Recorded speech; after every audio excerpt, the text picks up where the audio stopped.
شریعت میں ایک شکار کی شکل ہے کلب معلم سدائے ہوئے کتوں کے ذریعے.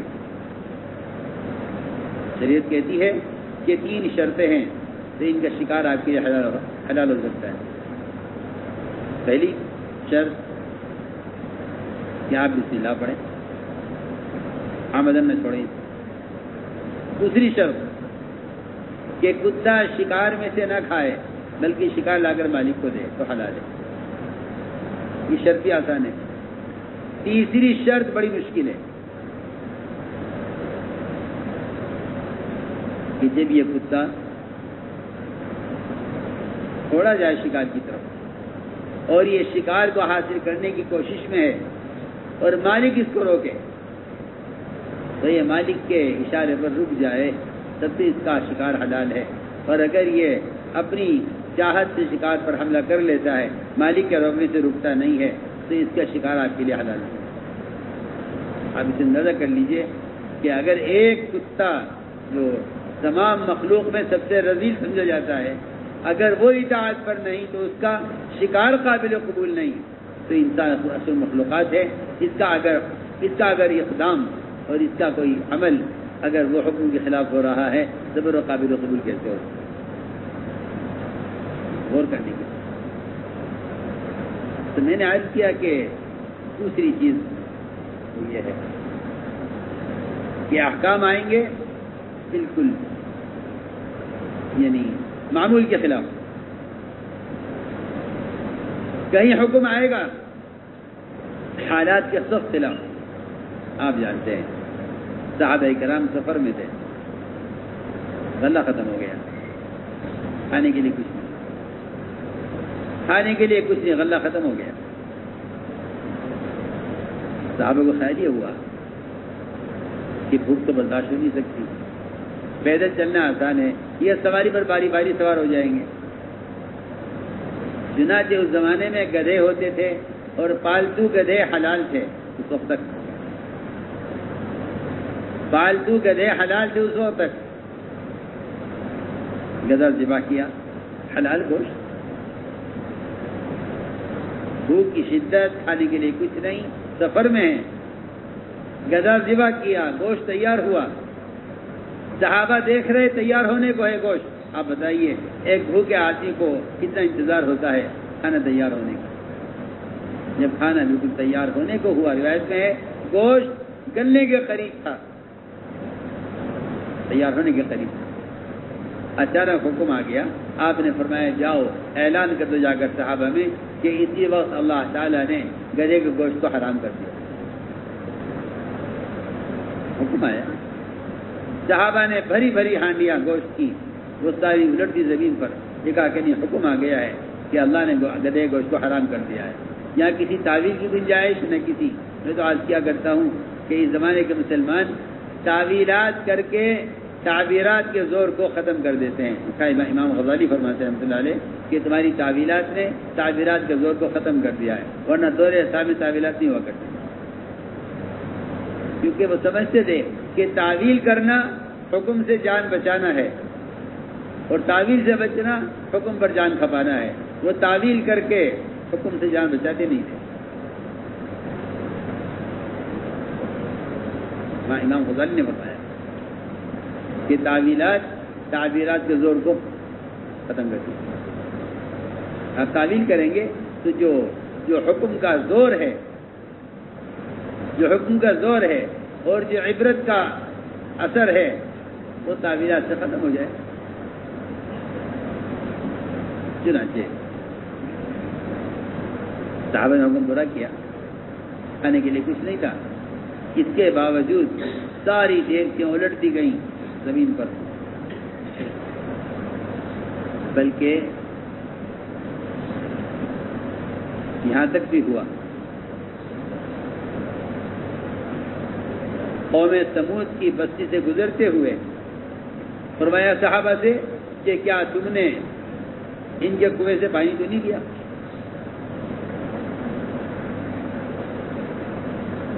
حالانکہ کون سا زمانہ تھا قوم سمود کا. آپ کے ان کے زمانے کے درمیان لمبا فاصلہ ہے. لیکن آپ اپنے صحابہ سے فرما رہے ہیں کہ تم نے قوم سمود کی بستی سے گزرتے ہوئے ان کے کنویں سے پانی تو نہیں استعمال کیا؟ صحابہ نے کیا کہ ہاں پانی لیا تھا آٹا گوندھنے کے لیے. فرمایا جو آٹا قوم سمود کی بستی کے کنویں کے پانی سے گوندھا گیا ہے اس آٹے کو اونٹوں کو کھلا دیا جائے، تم استعمال مت کرو. حالانکہ اس زمانے سے لے کے آپ کے زمانے تک کتنا پانی کون سے نکال لیا گیا ہوگا. میں تو کہا کرتا ہوں کہ اس زمانے کا مسلمان تو غیروں کے ساتھ حرام کھانے میں شریک ہو گیا ہے، اور وہاں اپنے صحابہ کو آپ قوم سمود کی بستی کے کنویں کے پانی سے بھی اتنی بڑی مدت کے بعد بچانا چاہتے ہیں کہ تم وہ پانی استعمال نہ کرو جو پانی انہوں نے استعمال کیا تھا. اس کا اثر تمہاری عبادات پر، تمہارے معاشرے پر، تمہارے اخلاق پر، تمہارے معاملات پر اس کا اثر پڑے گا. کہاں اس زمانے مسلمان وہ غیروں کے ساتھ ان کے معاشرے میں شریک ہے، اور کہاں آپ صلی اللہ علیہ وسلم نے اپنے صحابہ کو ان کے زمانے کے کنویں کا پانی استعمال کرنے سے بھی روک دیا.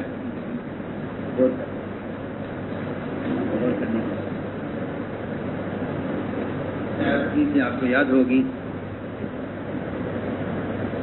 کہ جو یقین رکھتے ہیں غیب پر اور حکم پورا کرتے ہیں حالات کے خلاف، وعدے ان کے لیے پورے ہوتے ہیں.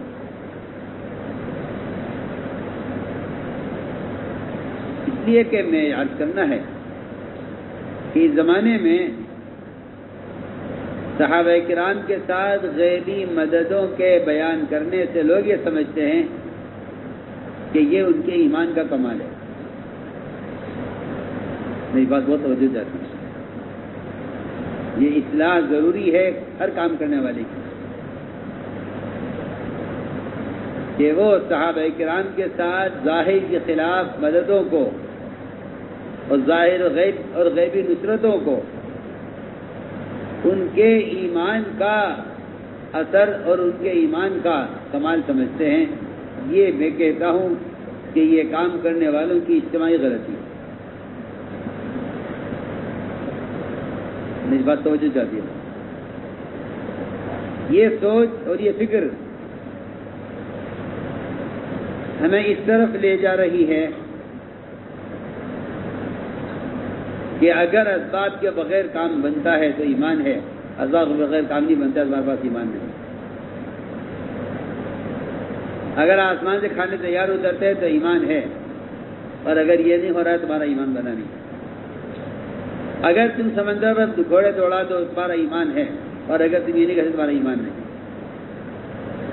مجھے اس بات پر حیرت ہے، اس بات پر مجھے حیرت ہے کہ لوگ صحابہ کرام کے ساتھ ان کی غیبی مددوں کو ان کے ایمان کا کمال سمجھتے ہیں. مجھے اس غلطی پر حیرت ہے. آپ سب سے کہو یہ بات سمجھ لو. ٹھیک، مجھے اس غلطی پر حیرت ہے کہ لوگ غیبی مددوں کو اور غیبی نصرتوں کو صحابہ کے ایمان کا کمال سمجھتے ہیں.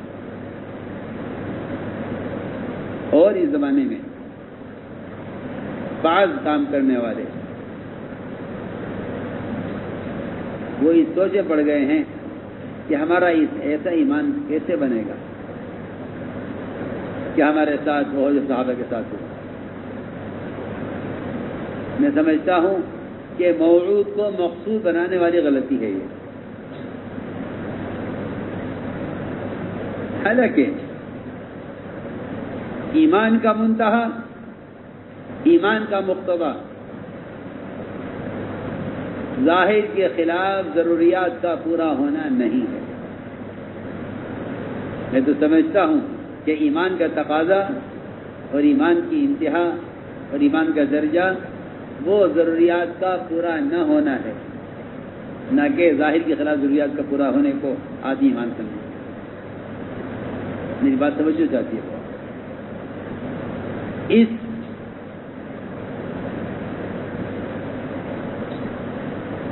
مغالطے میں، اس غلطی میں لوگ پڑ گئے ہیں کہ وہ سمجھتے ہیں کہ ایمان کا کمال یہ ہے اور ایمان کی انتہا یہ ہے کہ ہمارے ساتھ ظاہر کے خلاف وہ مددیں ہونے لگیں جو صحابہ کے ساتھ ہوا کرتی تھی. میں کہتا ہوں سب سے بڑی غلطی ہے، سب سے بڑی چوک ہے، اور میں کہتا ہوں کہ تیری مومن کو مقصد سے غافل کرنے والی غلطی ہے. مقصد سے غافل کرنے والی غلطی ہے. یہ میں اس لیے کہہ رہا ہوں کہ میں سنتا ہوں اور میں دیکھتا ہوں کہ اب کام کرنے والوں میں ایمان کا کمال یہ بن گیا ہے. حالانکہ سمجھنا یہ چاہیے کہ صحابہ کرام کے ساتھ ظاہری خلاف جو مددیں ہیں وہ ان کے ایمان کا کمال نہیں ہے، وہ ان کی اطاعت کا کمال ہے. میری بات توجہ جائے. یقین کی بنیاد پر جو قدم اٹھایا ہے عملاً، اس عمل کا بدلہ ہے یہ دنیا میں، آخرت میں جنتوں کی شکل میں ہوگا. اس لیے میں نے صاف بات کر دیا ہے کہ ایمان کا منتہا ایمان کا مقتضا، ایمان کا تقاضا بھی یہ نہیں ہے، ایمان کا کمال بھی یہ نہیں ہے. ایسے انبیاء علیہ السلام ہیں جن کے ساتھ کوئی معجزہ نہیں ہوا، ایسے بے شمار اولیاء اللہ دنیا سے گزرے ہیں جن کے کی کوئی کرامت کبھی ظاہر نہیں ہوئی. اس لیے کہ نہ کرامت اولیاء موضوع ولایت ہے، نہ معجزات موضوع نبوت ہے.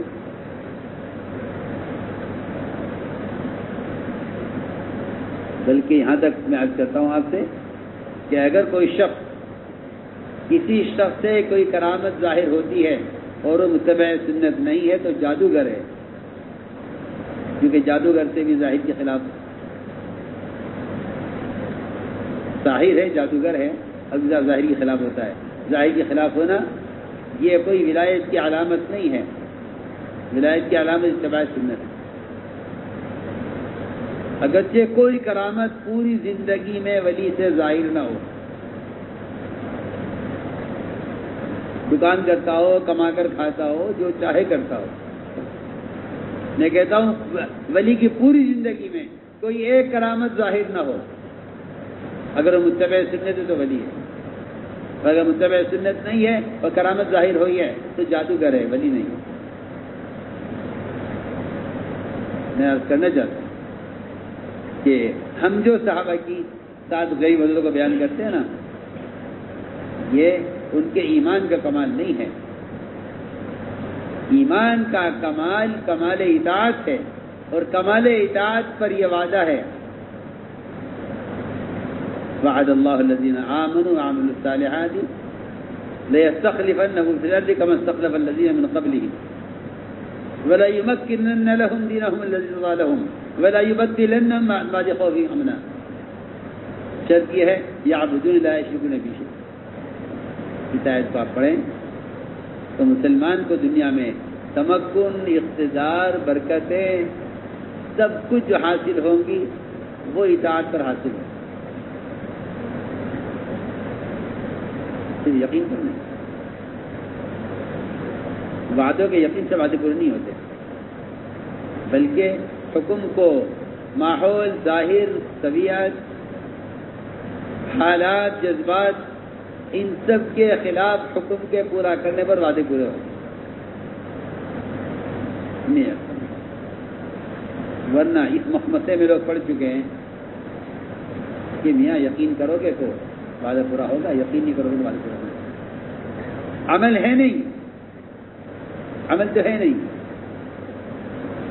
جب عمل نہیں ہے تو پھر ایمان نہیں ہے. جب ایمان نہیں ہے تو وہ کون سے وعدے ہیں جن کا یقین کرنے سے ظاہر کی خلاف مدد نازل ہو جائیں؟ میری سمجھ سے بات، میری سمجھ سے سب سے کہہ رہا ہوں. یہاں تک کہ اسباب کے ترک کرنے پر آ جائیں گے، اسباب کے ترک کرنے کی دعوت دیں گے کہ توکل کرو. توکل کیا توکل؟ توکل کا مطلب یہ ہے کہ بندہ اللہ کا حکم پورا کر دے تو اللہ تعالیٰ اپنے بندے کے لیے اپنے وعدے کو شکلوں کے بغیر پورا کرتے ہیں، اس کو توکل کہتے ہیں۔ اس لیے عمل چھوڑ کر توکل کا تو اور اطاعت چھوڑ کر توکل کا تو کوئی تصور ہی نہیں ہے۔ اور میں یہاں سے کہا کرتا ہوں کہ اسباب کے اختیار کرنا توکل کے مطابق ہے، توکل کے خلاف نہیں ہے۔ لوگ سمجھتے ہیں اسباب کے اختیار کرنا توکل کے خلاف ہے، میں کہتا ہوں اسباب کے اختیار کرنا عین توکل ہے۔ اسباب اختیار کرنا عین توکل ہے، آپ اس کو توکل کے خلاف سمجھتے ہیں، میں کہتا ہوں عین توکل ہے۔ اس لیے کہتا ہوں کہ اختیار کرنا مخلوق سے حاجت کو چھپانے کے لیے اور مخلوق سے استغنا کو ظاہر کرنے کے لیے، اور یہ حدیث میں اور قرآن میں کھول کر کہہ دیا گیا کہ جو حاجت مخلوق سے چھپائے گا ہم اس کو مخلوق سے مستغنی کر دیں گے۔ میں تو سمجھتا ہوں کہ اگر کوئی توکل کو، اگر کوئی تسبب کا اسباب اختیار کرنے کے توکل کے خلاف سمجھتا ہے تو وہ انبیاء، صحابہ، اولیاء سب کے ایمان کا انکار کرتا ہے۔ جن کے پاس ایمان نہیں تھا جنہوں نے اسباب اختیار کیا۔ ایمان سبب کا مقابلہ وہاں ہوتا ہے جہاں آدمی شکل کو عمل کے مقابلے میں لے آئے، جہاں آدمی شکل کو عمل کے مقابلے میں لے آئے اور عمل کو چھوڑ کر شکل کو اختیار کر لے، وہاں کہا جائے گا کہ اس میں توکل نہیں۔ اور جہاں آدمی عمل کے مقابلے میں شکل کو چھوڑ دے اور عمل کو مقدم کر لے، وہاں کہا جائے گا کہ ہاں اس میں توکل ہے۔ توکل ترک اسباب نہیں ہے، بلکہ توکل عمل کو سبب پر مقدم کرنا ہے۔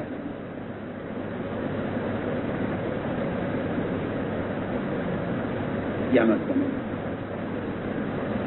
تو وعدے صرف ایمان سے پورے ہو جائیں گے؟ میں نہیں مانتا۔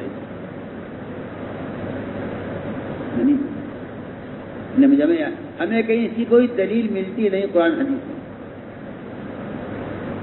کہ یقین کرو وعدے پورے ہو جائیں گے۔ اس لیے اصولی بات یہ ہے کہ وعدے حکموں کے ساتھ، قدرت وعدوں کے ساتھ، اسباب کے ساتھ قدرت بھی نہیں، وعدہ بھی نہیں۔ تم وعدوں کے یقین پر عمل کو مقدم کرو، ہم وعدے پورے کریں گے،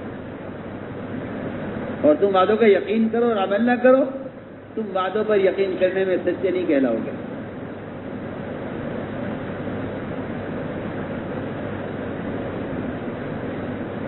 اس لیے قرآن ہی کہتا ہے کہ صحابہ کے وعدوں کا یقین کرنے کا مطلب یہ تھا کہ انہوں نے حکم پورا کیا۔ تو میں نے عرض کیا کہ تیسری چیز جو یاد کرنی ہے وہ ہے کہ داعی کی نظر انتہا پر ہوتی ہے۔ کیا حالات چل رہے ہیں، کیا جو ہے لوگوں میں دین کا استقبال نہیں ہے، مشکلات ہیں، اس کو نہیں دیکھتا ہوں۔ داعی کی نظر انتہا پر ہوتی ہے، چاہے معاملہ کتنا بھی ابتدائی ہو، لیکن داعی کی نظر انتہا پر ہوتی ہے۔ حضور اکرم صلی اللہ علیہ وسلم ابھی آپ تنہا ہیں، قبیلہ خیبر اپنے آپ کو آپ پیش کر رہے ہیں، میں یؤمنی میں ینصرنی میں یمنعنی، روایتوں میں کون مجھے ٹھکانہ دے، کون مجھے پناہ دے۔ کوئی قبیلہ آپ کو لینے کو تیار نہیں ہے۔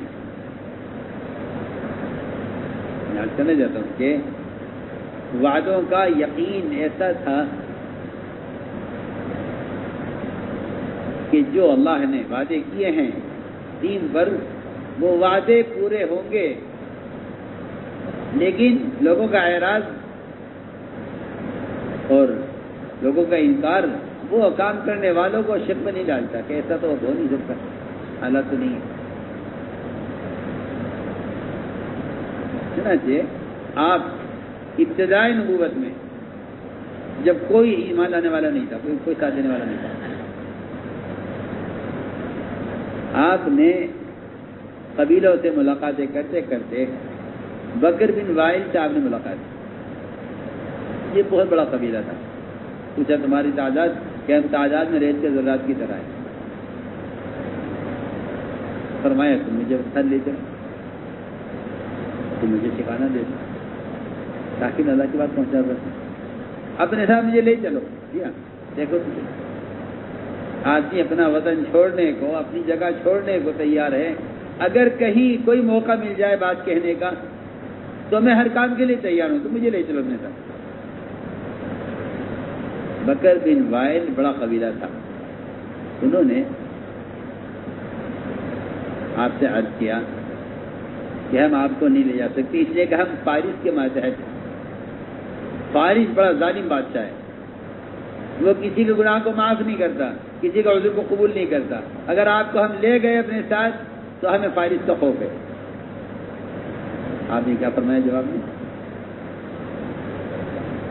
آپ نے فرمایا جواب میں، اے بکر بن وائل، میں تم سے کہتا ہوں آج اگر تم 33 مرتبہ سبحان اللہ، 33 مرتبہ الحمدللہ، 34 مرتبہ اللہ اکبر کہہ لو تو میں تم سے آج کہتا ہوں کہ فارس کی بیویاں تمہارے بستروں پر ہو۔